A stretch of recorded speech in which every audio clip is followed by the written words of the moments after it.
Hey guys, what's going on? It's Eli, back with another review video, and continuing on with The Batman.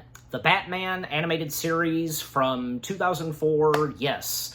So now, we've come to Season 2 of The Batman. And once again, joining me, reviewing The Batman, and now that we come to Season 2, is one of my good friends, Anchorman. It's great to have you back once again for this.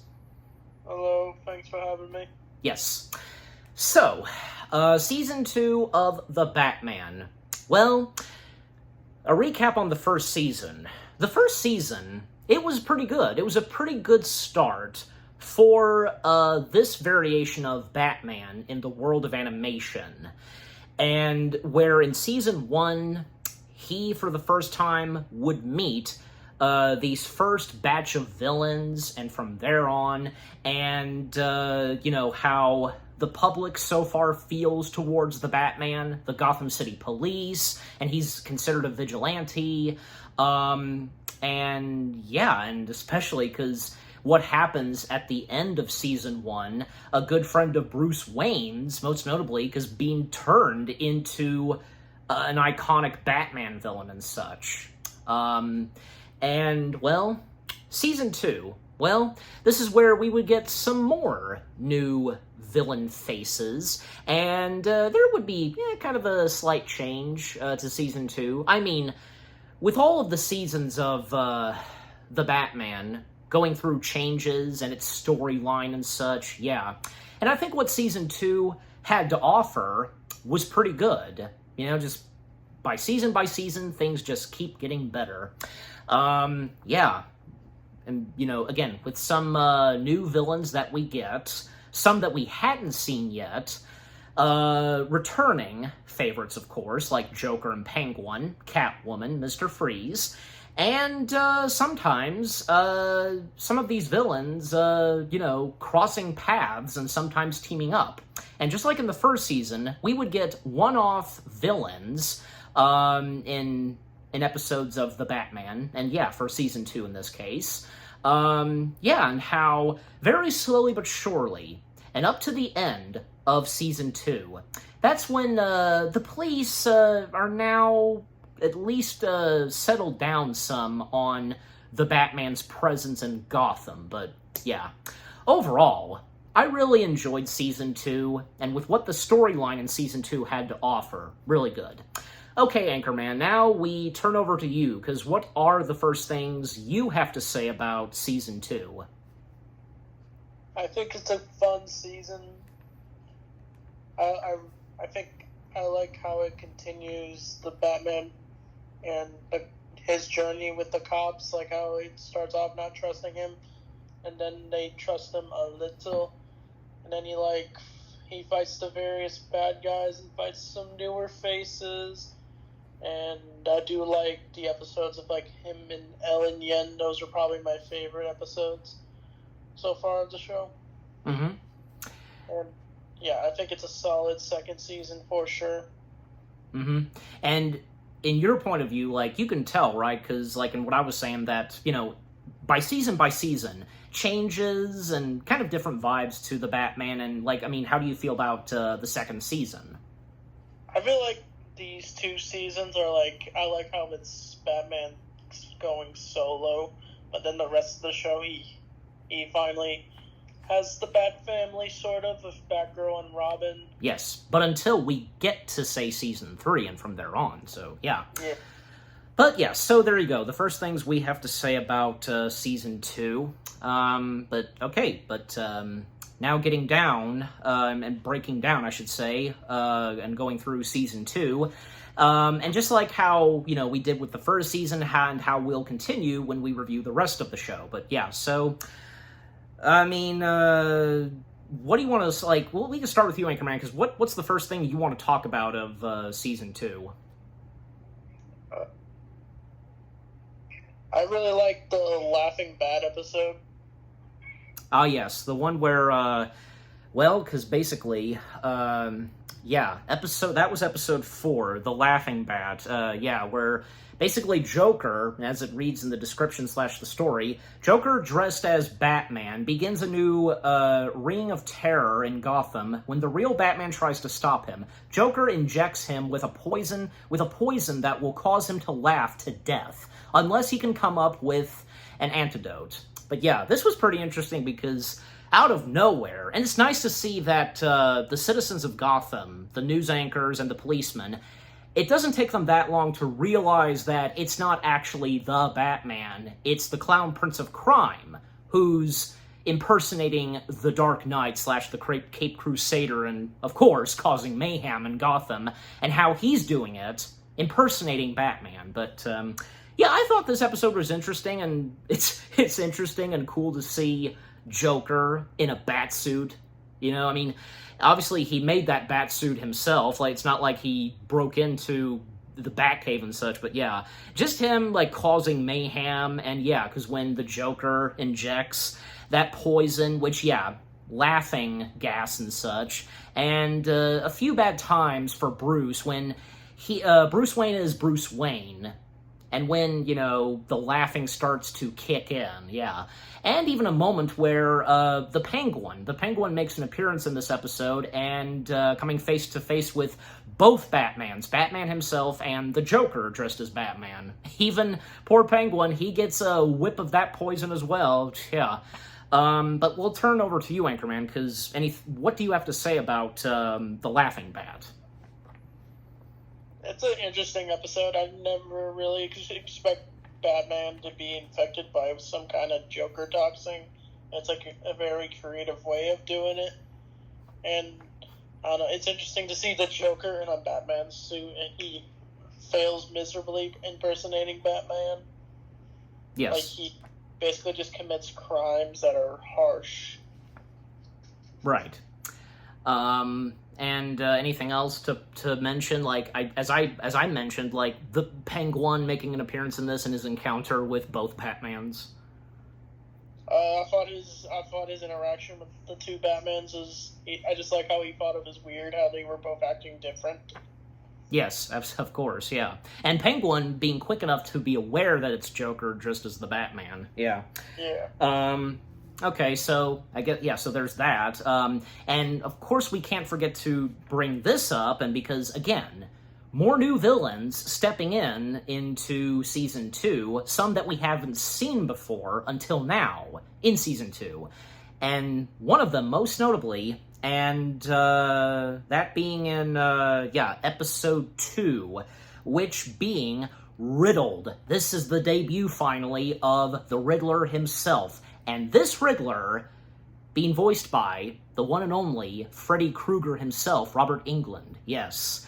How cool is that we have Freddy freaking Krueger voicing the Riddler? And I think, like, to talk about the Riddler first, the character of Riddler, this variation of the Riddler in this variation of Batman in the world of animation, I thought that this Riddler was very interesting. The fact that he's very different compared to some of the other past Riddlers, like, most notably, the live-action variations of the Riddler from Frank Gorshin and Jim Carrey. But on the side of animation, like, okay, because, for example, obviously, most notably, his wardrobe. Now, the Riddler's wardrobe, in past variations that we've seen, rather live-action and animation, he just, basically wearing a simple, like, green suit, like, mainly sometimes, like, wearing a green jacket and so on, and sometimes, like, a kind of a bowler hat, I want to say, but, and sometimes wearing a mask. And even, because the Riddler from the animated series, from the 90s, because, how he looked, a very simple-looking Riddler that we've seen in some of the comics and such, but this Riddler, in this variation of Batman, was interesting because had a gothic look to him. His hair, was long, and the wardrobe he had on, and it looked crazy looking. And again, I'd say that how this variation of Riddler looked, and with the voice performance of Robert Englund, it totally worked. And you know what? I mean, and that's the thing, because do your very best, with how certain, with any variation of Batman, how you want those variations of, say, Batman, Joker, Penguin, Riddler, how you want them to specifically look. I mean, they still got to be true to who they are in the comics and such, but still, with some slight changes to them, like a little bit of their personality almost, and a little bit of their wardrobe still, But overall, I got a kick out of this variation of Riddler in this piece of Batman animation. And yeah, Riddler's debut in Season 2 of The Batman, Episode 2, Riddled, was pretty good. And the description of the episode, Batman and Detective Yin work together to solve a string of riddles which have been scattered throughout Gotham. Okay, but we'll now turn over to you, Anchorman, because what are the first things you have to say about this variation of Riddler in this piece of Batman animation, and then after that, what you have to say about the episode Riddled? I really like the episode of Riddled. I like how Batman and Ellen Yin team up to find out the Riddler's various riddles, and his design always looked fascinating to me. Like, I don't know, it's not what you usually expect of Riddler. Yeah. I was surprised Kruger voiced Riddler in this. And no. I think this one is a very creepy looking Riddler. I like his long hair, and I don't know, he's very skinny looking. I'm usually used to, like, the one I'm more familiar with for Riddler is probably the Arkhamverse Riddler, or the animated series one. Yeah. But this one is definitely underrated. Yeah, and like I said, I think we're all used to, say, how the Riddler specifically looks. Like, from the first two live-action variations of Riddler, Gorshin and Carey, the one from the 90s animated series, and as you mentioned, the the Arkham games, where, a simple, like, wardrobe, green tuxedo, jacket, and stuff like that, yeah. But, in this case, for this variation of Riddler, it seemed acceptable. Not to mention, the next time we would get a variation of Riddler that would not be your average-looking Riddler would, of course, be in Matt Reeves' The Batman. So there's another good example right there. But is there anything else to talk about of Episode 2, Riddled? I don't think so. I do like the part where, like, I don't know, when Batman and Ellen Yin are captured by the Riddler, they have to, like, guess their way to find their way out of that little death trap they're in. Yes. And eventually do. Yeah, and of course, it never fails in any variation of Batman that, and it's important, that the Riddler always good at, leaving out riddles and such for the Caped Crusader. And eventually, and in the end, Batman solves it, and he takes down Riddler. So, yeah. Overall, yeah, the Episode 2 of Season 2, Riddled, that was pretty good, and a great start for the Riddler's debut in The Batman, starting with Season 2, yeah. And also, almost forgot to mention Episode 1, the start of Season 2, which being The Cat, the Bat, and the Very Ugly, sorry. Description / the story. Batman and Catwoman are forced to work together to foil the Penguin, who is planning to use the power of Ra to fuel his evil schemes. Is there anything you've got to say about Episode 1, where, because, we have both Catwoman and Penguin in this, and not to mention, there were some times where Catwoman and Penguin would cross paths with one another, but still, anything you've got to say? It reminds me of what we see in, like, Batman Returns, how Batman goes up against Catwoman and the Penguin. Mm-hmm. And I like the little device they gave for Batman and Catwoman where they're stuck together and they have to find their way out. Yep.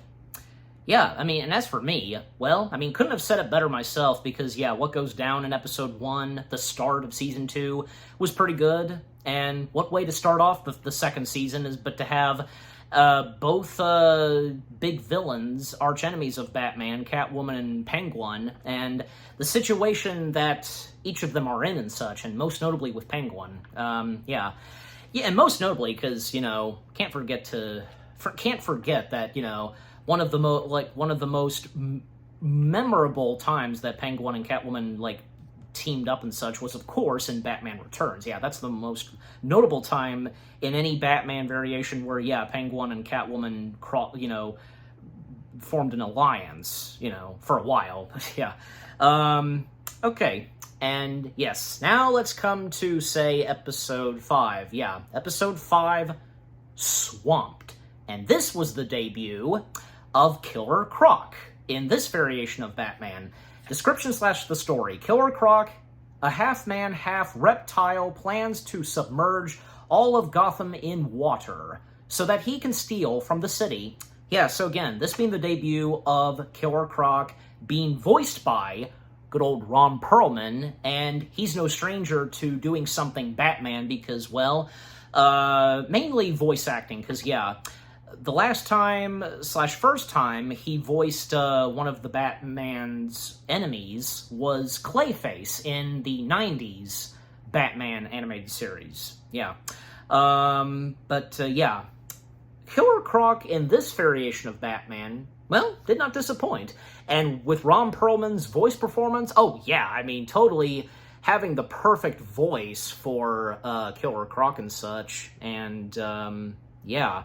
But in this episode where, yeah, Killer Croc makes his official debut in the Batman, did not disappoint, and the scheme that Killer Croc is doing, his evil plans and such to, again, submerge all of Gotham in water, yeah. But, of course, Batman stepping in to stop Killer Croc. But now we'll turn over to you, Anchorman, because what do you have to say? I like Ron Perlman as a Killer Croc. I think he's like a perfect voice for that character. I like how he's portrayed more like a gangster instead of like in the usual. He's portrayed like just a giant animal. Mm-hmm. Yep. And anything else to talk about, like with the episode Swamped? I don't know if you noticed that Batman changes his costume. Well, yes. And wears like a water fiend suit. Did you think that suit was cool? Yeah, especially in season 2. This is where we would see a couple of times Batman with different wardrobes for depending on what the situation and crime scene is that he's about to get himself involved in. And yeah, in this case, yeah, with him tangling with Killer Croc, wearing a specific underwater bat suit, but yeah. And if I remember correctly, because, yeah, Killer Croc's henchmen, I'm pretty sure, yeah, because I think 2 of them, because I think, yeah, they were voiced by, like, say, I want to say, yeah, John DiMaggio and Jim Cummings and Maurice LaMarche. I mean, if you were to remember as well, Anchorman, but, yeah. But, yeah, just overall, Swamped was a pretty good episode, and for the start of Killer Croc, his debut in the Batman, so, yeah.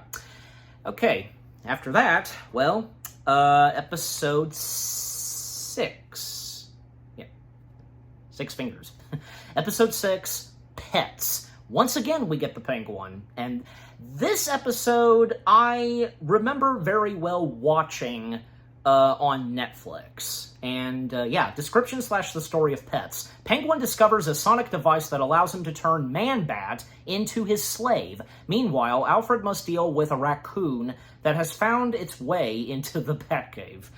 Yeah, I think this was pretty good, and not to mention that Penguin, the henchmen that he has, well, we know that he has, like, say, those 2 female Asian, warriors and such with, long, like, steel claws and so on. But not just those 2. Also having a trained flock of birds, like one that's an owl, one that's a crow, and a pigeon, and so on. And, well, at one point, Penguin getting a huge bird, and, yeah, the sonic device that was stolen, with the aid of one of his birds, and the ability to, use the sonic device to, summon and have the giant bird obey him, come to me.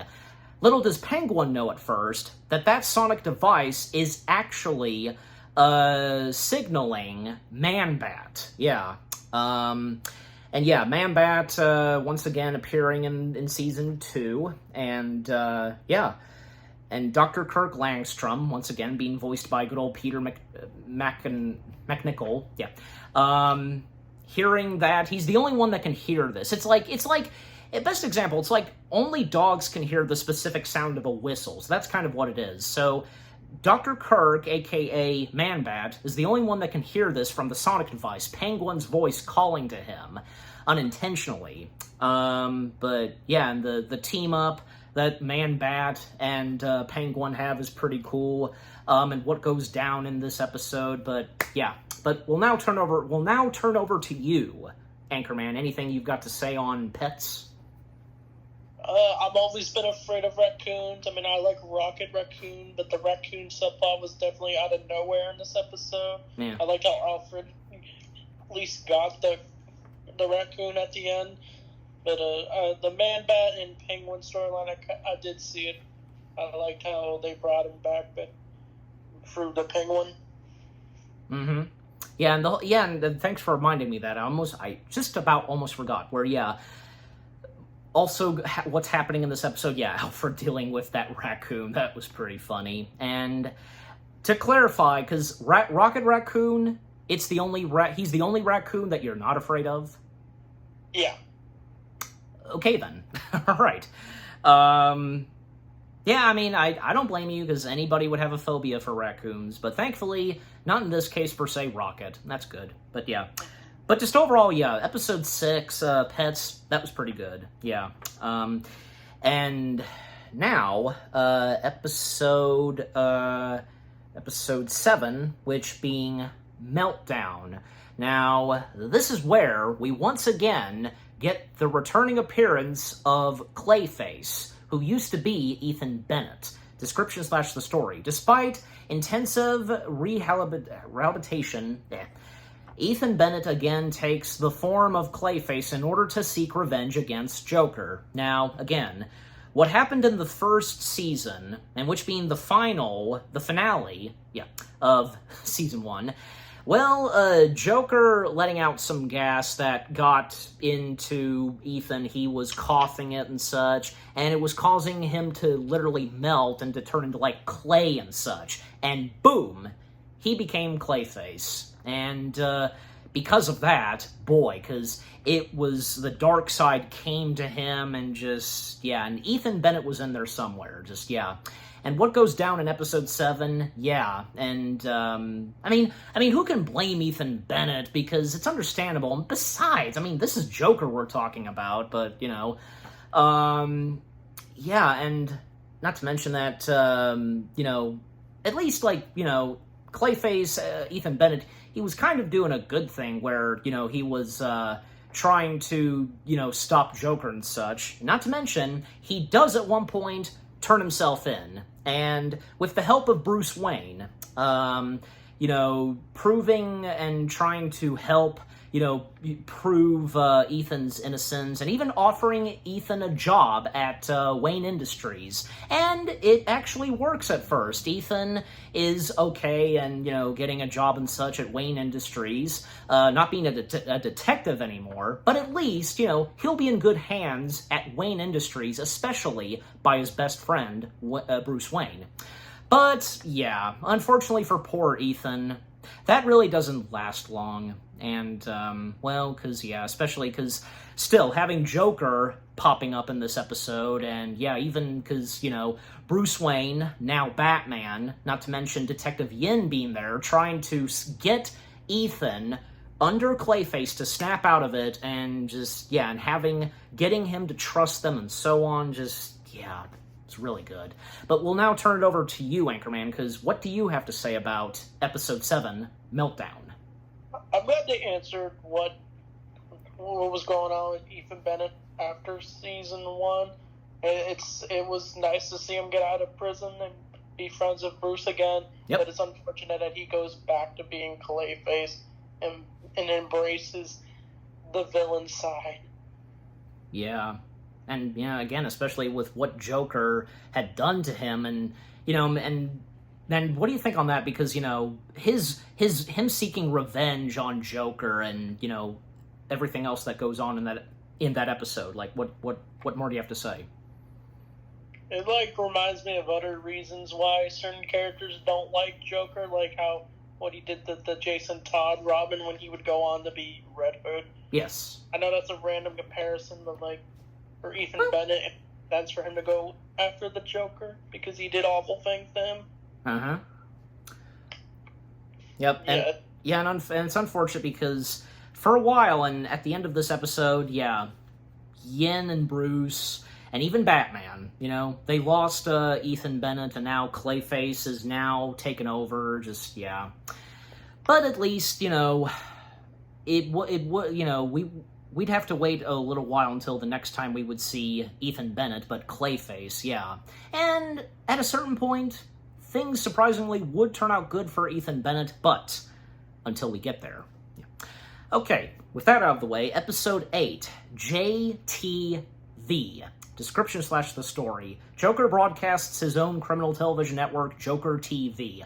Now, this is where we, once again, it didn't take us that long, and even after the last episode, to once again see Joker. I mean, granted, in Episode 7, Joker was there, but kind of didn't have a huge part. Wasn't like the main villain of that story, but in this one, he is. Where he takes over television and what he does, broadcasting JTV.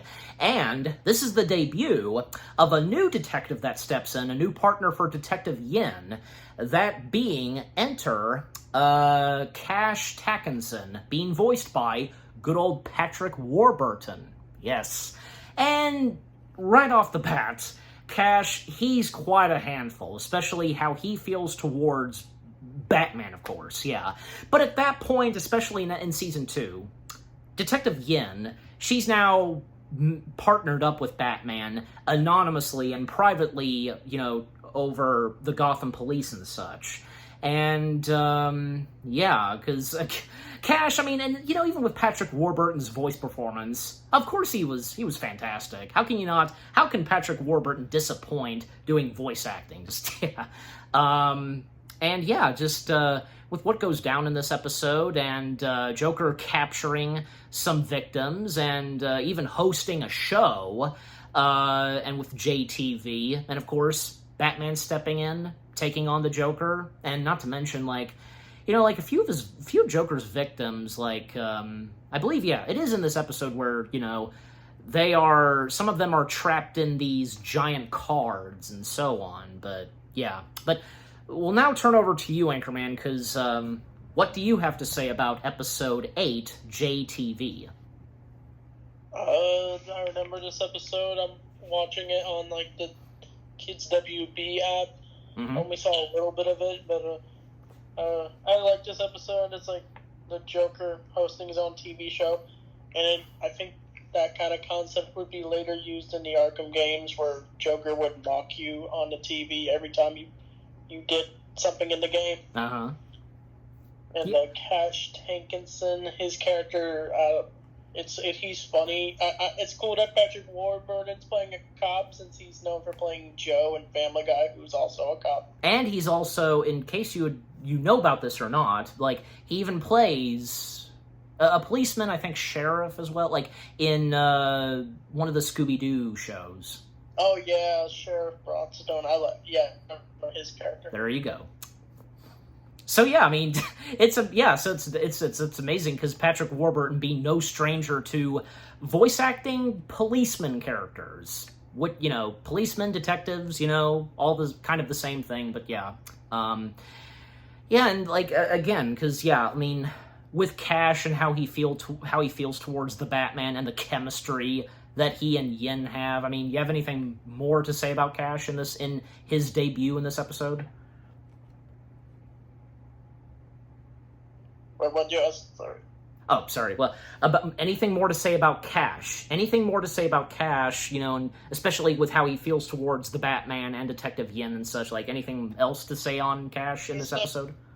He's definitely, arrogant, and it catches up to him, and then he gets Joker gassed, and it's tough to watch. Yeah, absolutely. And is there anything else to point out in this episode and with what Joker does with JTV? It's wild that he was able to gas the whole city. for a moment until Batman and Yen stop him. Yep, of course.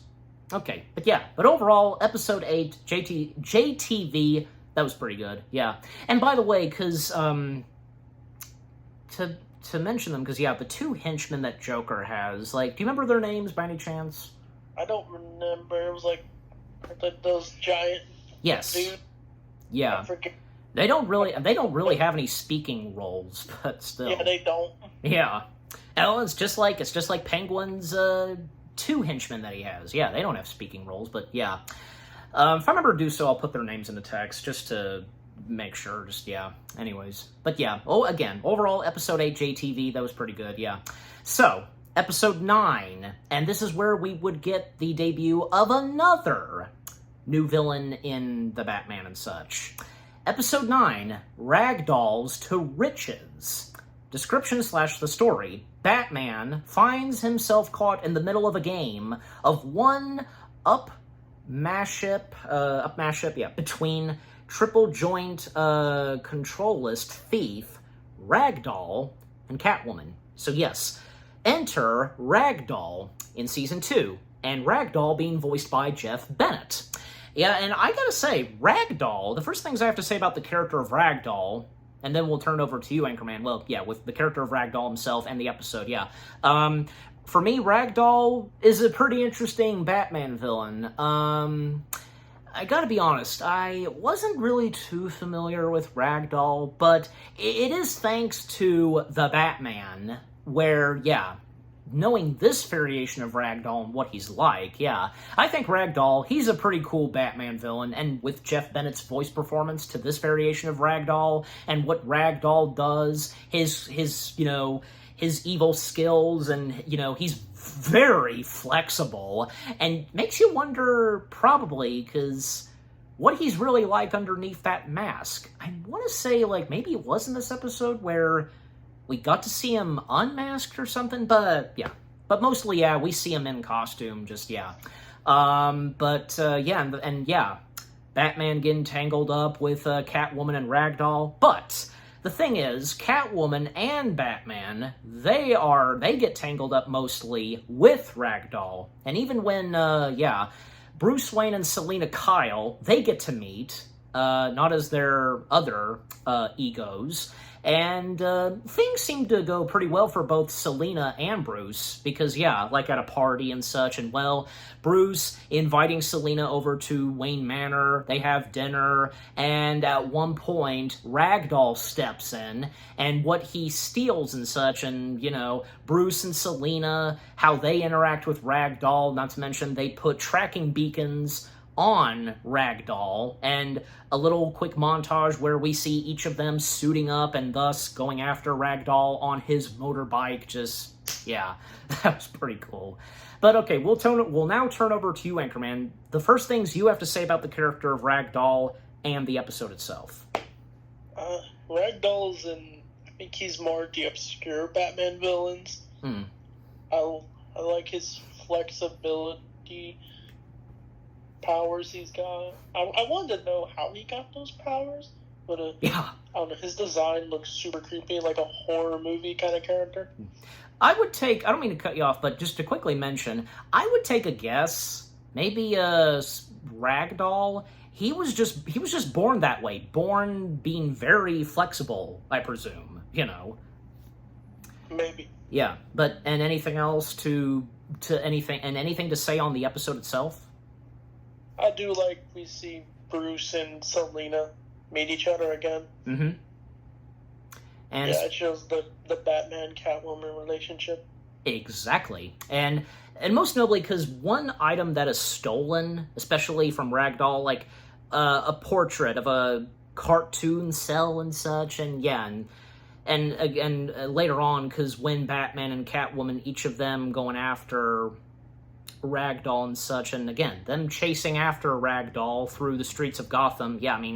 Anything else and what you have to say, Anchorman, and with what I just mentioned? I like the finale at the clock tower. Mm-hmm. That was a good scene.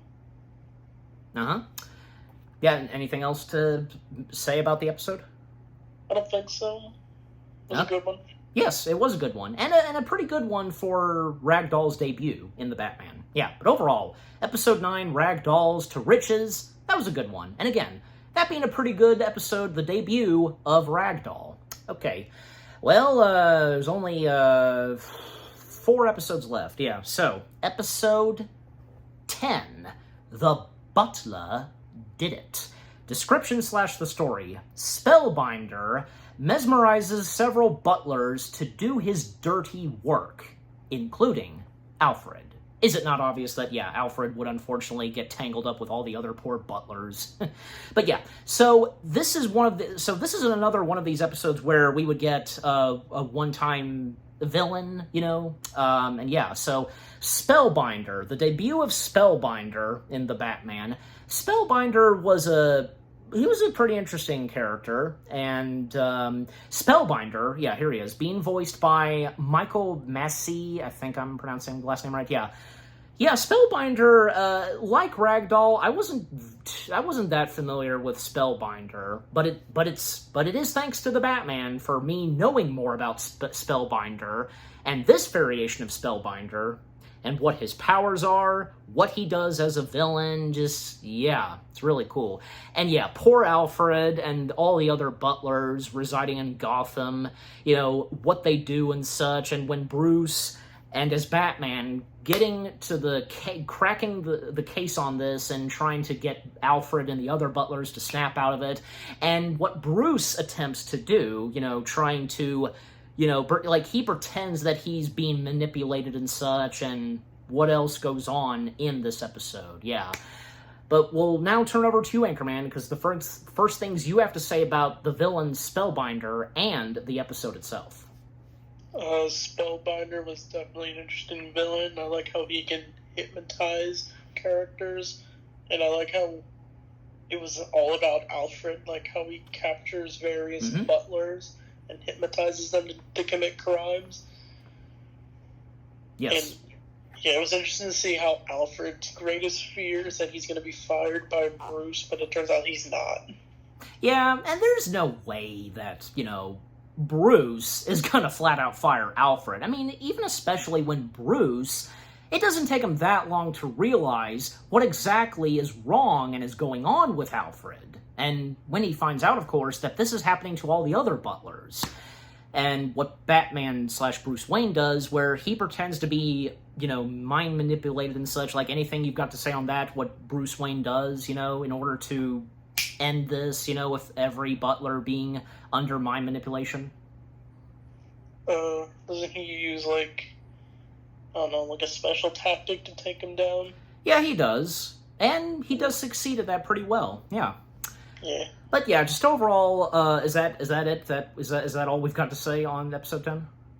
I don't know if you noticed, but like, it does show Batman saying how he explored the world, so it kind of touches that Batman's origin where he left Gotham to study crime fighting and he probably studied a bunch of other stuff to basically train himself to be Batman. Yeah, that's that right. That stuff never really gets explored in Batman. Yeah, that's true. You're very right. And if I remember correctly, because there's no mentioning of, like, say, a Ra's al Ghul, and, you know, because we know, of course, that Ra's al Ghul trained Bruce Wayne, but nothing, because remind me, because there's nothing like that's brought up in this. Nah, no, Ra's al Ghul. He was not allowed in this movie because of the Dark Knight trilogy at the time. Yeah, which is a shame. I mean, we brought that up last time. We did, yeah, because, like, we brought this up when we reviewed Season 1. It sucks that not every single Batman villain, especially other biggies from Ra's al Ghul, and Two-Face, for crying out loud. Harvey Dent / Two-Face? I mean, come on. They already had, like, say, Joker in there, but I don't know. But overall, the entirety of the Batman show, it did work out fine without having other Batman villains, the other biggies, again, from, say, Ra's al Ghul to Two-Face, and even, like, say, Mad Hatter and so on, but, yeah, anyways.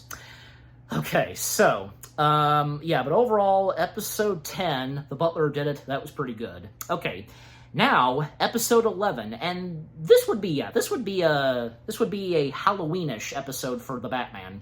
Episode 11, Grundy's Night. Legendary zombie Solomon Grundy rises from a swamp on Halloween to wreak havoc in Gotham City. Now, this episode was pretty interesting because, well, technically, this was the debut of Solomon Grundy in this animation variation of Batman. And, well, you know, technically, and I say technically because until we get up to what happens very later on in the episode, the twist of this episode, yeah, because, it's Halloween time, and some kids, which actually, two of them being voiced by Jason Marsden, his voice was kind of pitched, so, yeah. I think anybody would still recognize that that's his voice, and because it had to be pitched up, because he voiced those two boys trick-or-treating. You know, at one point they go to this creepy house, you know, for candy, and these twin sisters, Virginia and Georgia, both being voiced by Billy Hayes, because them telling these two boys about the story of Solomon Grundy and so on, and it seems that at one point Solomon Grundy has risen from the swamps of Gotham and causing havoc and so on, even destroying the house that the two twin sisters are living in, and Batman getting down to the case on this, and yeah, and Solomon Grundy, presumably, you know, Solomon Grundy that we presume, yeah. Solomon Grundy being voiced by Kevin Greviux, if I'm even pronouncing his last name right. Again, you know me sometimes. Yeah. And when the twist is revealed that Batman's not dealing with Solomon Grundy himself, but I'll mention that in a moment, because we'll now turn over to you, Anchorman. The first things you have to say about episode 11, Grundy's Night.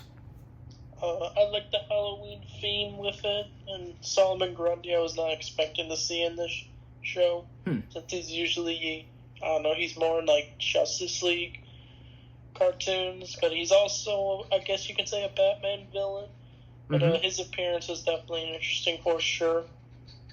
Yep. And anything else to mention about the episode, like the twin sisters and the story that they tell about Solomon Grundy, and when, yeah, supposedly Solomon Grundy, you know, emerging and causing havoc and such in Gotham. I thought they were going to be the villains of the episode, but no, they're really just two old ladies wanting to prank kids. Yeah. And little did the twin sisters know that, technically, yeah, Solomon Grundy is real, so yeah. But yeah, now let's talk about the twist, because, again, Batman's not actually dealing with Solomon Grundy. Solomon Grundy is Clayface, Ethan Bennett. He had all this time in this episode pretending and impersonating Solomon Grundy. Now, what say you, Anchorman, on that twist reveal? I wasn't expecting it to be Clayface originally when I saw the episode. Me neither. I thought he was just going to be in that one episode, but no, he's in this one. Yeah, me too. And with what Clayface does, and yeah, him dealing with Batman, yeah, like, anything you've got to say on that? You know, Clayface's purpose in this episode, and because he's impersonating Solomon Grundy. It was interesting that he would impersonate Solomon Grundy. Mm-hmm. Yeah. And then goes into that wax museum. Yep, and, well, Batman handling Clayface, and in the end, yep, of course, Clayface is defeated. But, right at the end of the episode, well, turns out that technically Solomon Grundy is real, and when we once again see those two trick-or-treating boys, and they hear a roar, and yeah, presumably, that's supposedly Solomon Grundy, and possibly him emerging, but yeah. But overall, episode 11, Grundy's Night was pretty good, yeah. And again, this being another one where, you know, one-time villain and such, yeah, of Batman's, you know, in this case it's Solomon Grundy. And it's interesting that we wouldn't get another episode with the actual Solomon Grundy, but yeah. Anyways, 2 more left. Second to last episode of Season 2. Episode 12, Strange Minds. Description / the story. Joker takes Detective Yin hostage, and to find her whereabouts, Batman has to explore the Joker's mind. Yeah, so out of nowhere, Detective Yin is captured by the Joker, and the Joker and his 2 henchmen impersonating pizza delivery guys, and yeah, and well, and even, Hugo Strange appearing in this episode once again in the Batman, and his, presence in this episode, even when, he's helping out, which is nice, for one thing, and once again, Hugo Strange being voiced by the late legendary Frank Gorshin, and, and basically, because from Batman into Hugo Strange entering into the mind of Joker, and also in order to save and rescue Detective Yin, and also Chief Angel Rajas, if I'm pronouncing the last name right, appearing in this, being voiced by Jess Cordy, aka the voice of LeFou in Beauty and the Beast. More than that he's done. And man, just, it's amazing, what goes down in this episode, and the fact that each Hugo and Batman entering in Joker's mind, and what we see in Joker's mind. Even say one moment where we see one, Joker who is not Joker. He doesn't have the makeup and anything. This is Joker before he became the Clown Prince of Crime, before he fell into that tank of chemicals and such. That was pretty cool to see. And it's always interesting to see what Joker looked like before becoming the Clown Prince of Crime. And in this case, most notably Tim Burton's Batman, where we saw Jack Napier then turning into Joker and such. Yeah, that variation of Joker, but yeah. And how in the end, Batman finding a way to, save Detective Yin and through Joker's mind, but we'll turn over to you, Anchorman, because what are the first things you have to say about this episode? I was not expecting an episode like this where Batman has to go into the mind of the Joker, and we do get some glimpses of his origin, which is I guess you could say a reference to the Batman killing joke, which would be a kind of a dark reference if you really think about it, since that comic is very dark. Mm-hmm. Yeah, and Hugo Strange's debut. It wasn't his debut, but it was cool to see Hugo Strange again. That character always interests me because he's always obsessed with wanting to know who Batman is. And he probably almost figured it out in this episode. Yeah, he does, almost. Yep. And anything else to point out about this episode? Batman laughs again after he almost succumbs to Joker madness. Yep. Okay. Well, yeah. I do like how Alfred saves him from it. Yep, that's right. Yeah, but just overall, episode 12, Strange Minds, that was pretty good, and with what goes down in that. And now, finally, episode 13, Night and the City, the Season 2 finale. Description / the story. Joker, Penguin, and Riddler decide that Gotham City shall be given to anyone who is able to capture and reveal the true identity of Batman. Yep. And this was a pretty good episode, and a great way for this being the Season 2 finale, where 3 of Batman's biggest enemies come together. Joker, Penguin, and Riddler.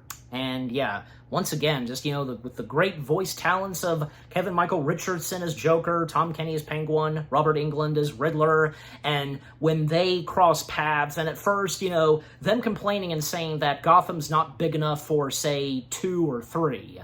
And I like how Joker at first thinks that Riddler is stealing his thing, but no. Riddler clarifies that he only does riddles, not jokes. There's a difference between riddles and jokes. The police finding out about this and with what is happening with all 3 villains, and they've got to deal with those 3 guys, but also they've still got to deal with the vigilante Batman. Yeah, and at this point, the chief of police, he happens to finally discover that Detective Yin has been talking and interacting with Batman all this time behind him and the rest of the police force's back and such, and, well, poor Detective Yin, she gets disqualified, her badge and everything, and luring Batman into this, and yeah, even, like, the three villains, they are wanting to go after Batman and such, and as I read in the description / the story, they're disappointed at first because the police got to them first, you know, because they got the Batman. But thankfully, Batman, of course, being Batman, finding a way to get out of there, even saving Detective Yin, and yeah. But still, Batman having to deal with the three villains, and yeah.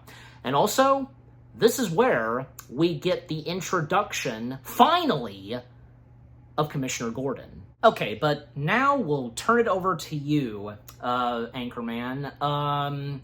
What are the first things you have to say about the final episode of Season 2 and with what goes down, you know, with the three villains coming together, the police, you know, trying to get to the three villains, but also Batman, and also the debut of Commissioner Gordon? Yeah, what are the first things you have to say? It's a pretty good Season 2 finale. I don't think it's as good as the first season finale, but it definitely sets up good stuff for Season 3. Like Batgirl and Commissioner Gordon and Batman's relationship. And yep. It was cool to see Commissioner Gordon finally in the show. I don't know what took so long to finally get him Well, in I the mean, show. at least we didn't have to wait like another season or two to have Commissioner Gordon. But I mean, it's a good thing he showed up at least in Season 2, you know. Yeah, at the very end. Of course. And, you know, of course, it never fails with Commissioner Gordon. Like, his attitude towards Batman, different than, say, how other members of Gotham City Police, even like, say, the Chief, how he would feel towards Batman. Commissioner Gordon's attitude of Batman is positive and is willing to give Batman a chance and, well, making an alliance with him. And yeah, yeah, anything else like to point out in this episode? Because, yeah, so much happens, and with the three villains, and when they come together, and just, yeah, anything else to talk about? I do like how the Joker, Riddler, and Penguin team up. It's like in the Lego Batman video game where you have the main villain is those three villains. Yeah.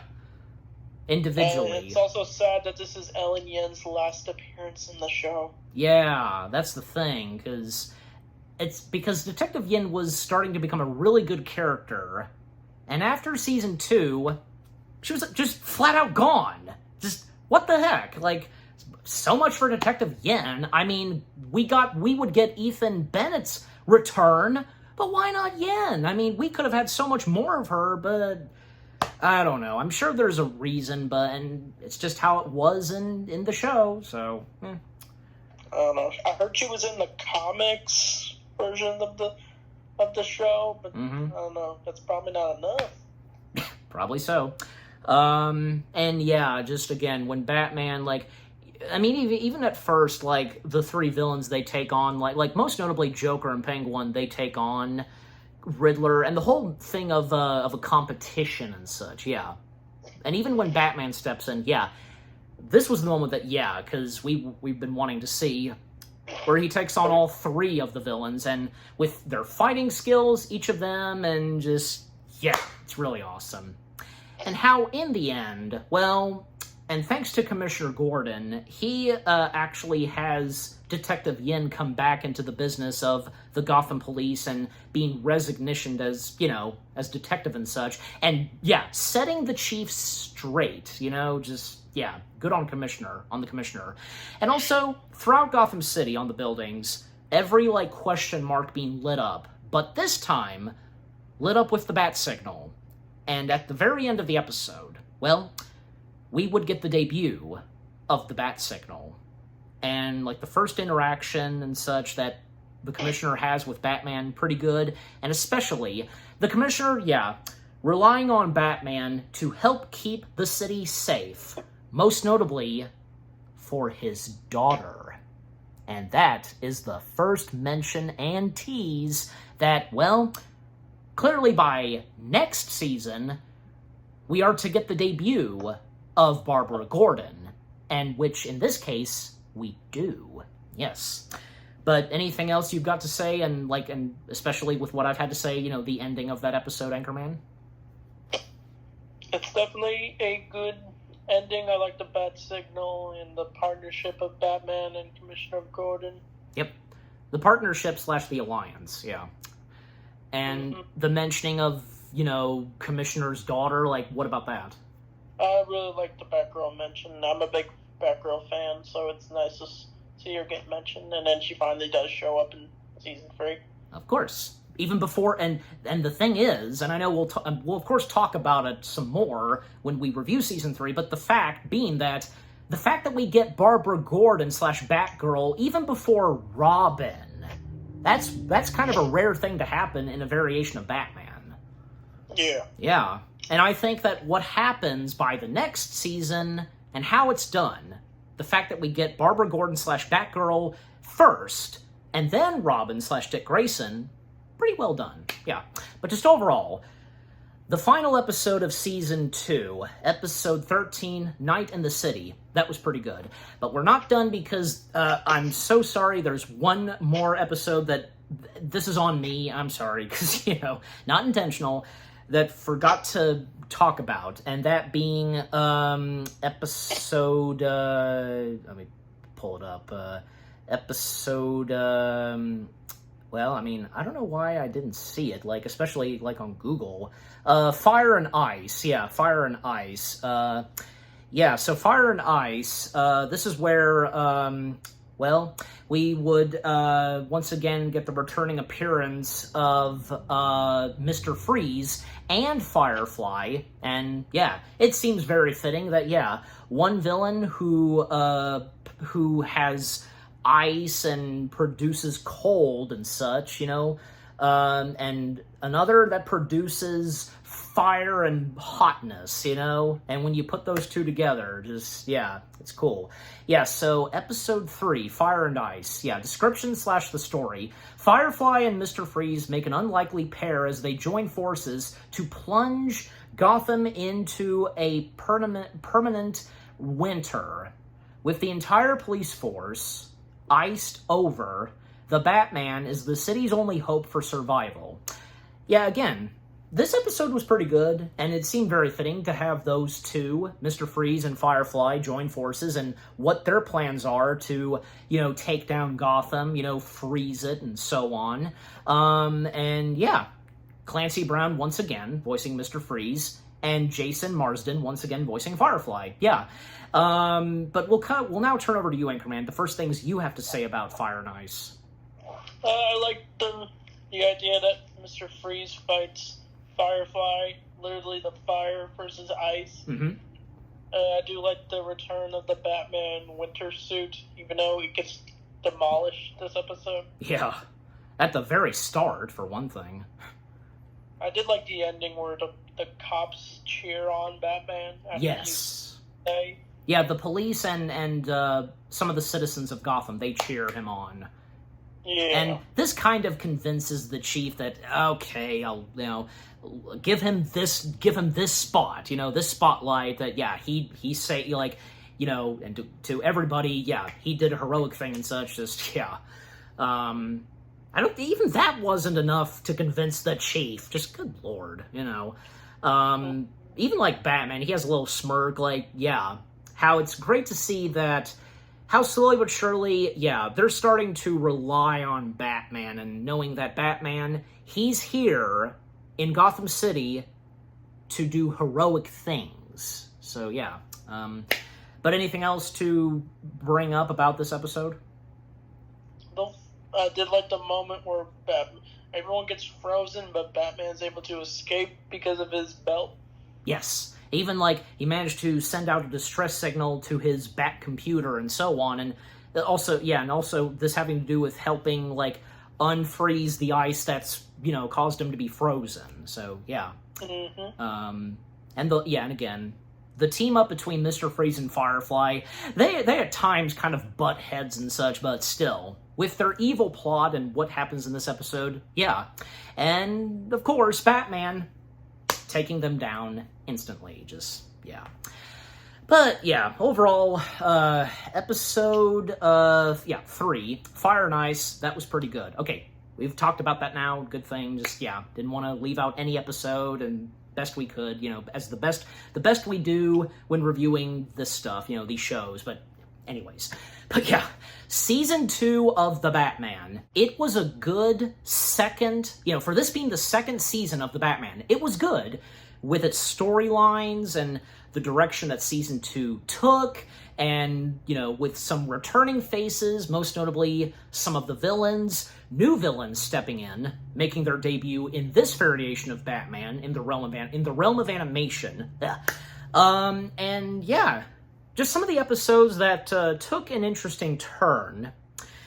And with what was going on with some of these villains, most of them, because having some crossing paths, teaming up and such, and even most notably, the final episode of season 2, where we had the 3 big enemies of the Batman joining forces, and just, And how unfortunate it is that, most notably, because this would be the last time we would see Detective Yin, the Halloweenish episode that we would get in season 2, that was pretty good. And with what goes on, and the more each of these characters develop and such by season 2, and from there on, really good. Yeah, overall, season 2, not a disappointment, for this being the second season of The Batman. So now we'll turn over to you, Anchorman. Your final thoughts / results on season 2. It's definitely a solid season for sure. Mm-hmm. I did like the newer villains they added and the continuing storylines of other characters. It was nice to see what Batman could do during his solo days before he gets the Bat Family. Yes. And it's a nice setup for season 3 so far. So I really enjoyed the Batman season 2. Right. And by the way, because any favorite episodes that you have of season 2? Probably the Laughing Bat, or probably, I'm not sure, it's probably one of the episodes of him and Ellen Young, probably those episodes. Yeah. And as for me, because I'd say probably that was a pretty good one with the Laughing Bat, and even once again, because Penguin, because I enjoy the episodes that feature Penguin, and because the one with pets, and even say Riddled and with Ragdoll, those were good, and the episodes that center on Joker, as well as the final episode of season 2. I can't believe, because you didn't think seriously, because you didn't think it wasn't a really good season finale. It was definitely a good season finale. I just liked what they did with Clayface the last season. Okay. But, I mean, at least, hey, having Penguin, Joker, and Riddler be in an episode together, that was cool, right? Yeah. And how, we would, of course, get the debut of Commissioner Gordon and so on. Yeah. Things start to get patched up with how, Gotham feels towards Batman, most notably the police force, In my opinion, I thought that, the final episode of season 2, it was pretty good, and that being one of my other favorites of season 2, but But just overall, season 2 of The Batman for us, we thought was pretty good, solid, and so on, and like what you said, Anchorman, your opinion and such, it's okay. Again, season 2, that was pretty good, and for that being the second season / installment of The Batman. And how do we rate the season 2 of The Batman? Start with you, Anchorman. Probably a 9 or 10 out of 10. Yeah, same goes for me. For both me and him, we're giving 10 out of 10 stars for season 2 of The Batman. Just from beginning to end, with what this season had to offer, with its storylines, its characters, new faces that step in, everything that we've had to say about season 2 of The Batman, yes. And what about you guys? What did you think of season 2 of The Batman itself? Is this one of your favorite seasons of The Batman? Which are some of your favorite episodes? And, with which villain, that appears in season 2? From some that we've already seen before and new ones that we see. Anything that you weren't expecting to happen in season 2? overall, what do you think of Season 2 of The Batman itself, and with what me and Anchorman had to say about Season 2, our review of it, and yeah, what did you think of our review? Leave comments and give this review video a like, as always. And so, with all that being said, thank you very much for watching. We hope you guys enjoyed our review of Season 2 of The Batman. More review videos are coming your way. They're going to be awesome. Keep looking forward, and we'll see you guys in the next video / review. And Anchorman, once again, it was great to have you on for this, and yeah, reviewing The Batman, and because, yeah, and reviewing Season 2. Thank you for having me on. Yep, anytime, my friend, anytime. So, yeah. So, again, thank you very much for watching. Take care, and until we review Season 3, things start to get more better and such, and again, as the seasons go by. Yeah. Peace out.